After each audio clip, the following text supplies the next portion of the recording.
anjir aynan zaytun bilan birga zikr qilingan. Buning qanday buyuk hikmati bor? Alloh taolo Qur'oni Karimda bunday marhamat qiladi. Anjir bilan qasam va zaytun bilan qasam. Tin surasi 1-2 oyatlar.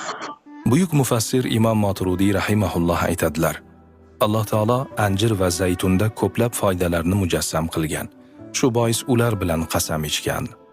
Abu Zar va Abu Dardo roziyallohu anhumdan rivoyat qilinadi. Rasululloh sallallohu alayhi va sallamga bir idishda anjir olib kelishdi.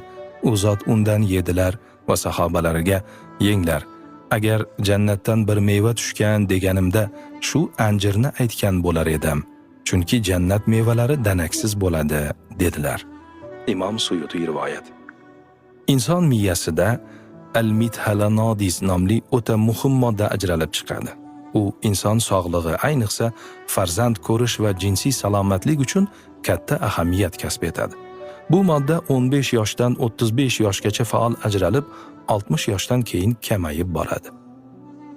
Yaponiyalik olimlarning hayratlanarli tadqiqoti shuni ko'rsatdiki, bu modda mevalar ichida faqatgina anjirda mavjud. Biroq uning to'liq kuch bilan ishlashi uchun anjirni zaytun bilan birga iste'mol qilish zarur ekan.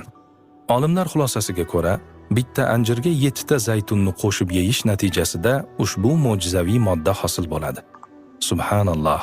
Qur'oni Karimda ham anjir so'zi roppa-rosa 1 marta, zaytun so'zi esa aynan 7 marta zikr qilingan. Shifokorlarning ta'kidlashicha, bu ikki mevani qo'shib yeyish qondagi xolesterinni kamaytiradi va qonni suyultiradi. Tarkibidagi fitsin fermenti tufayli tromblar hosil bo'lishining oldini oladi. Qarilik alomatlarini sekinlashtirib, tanaga yuksak quvvat bag'ishlaydi. Yurak va jigarni baquvvat qiladi.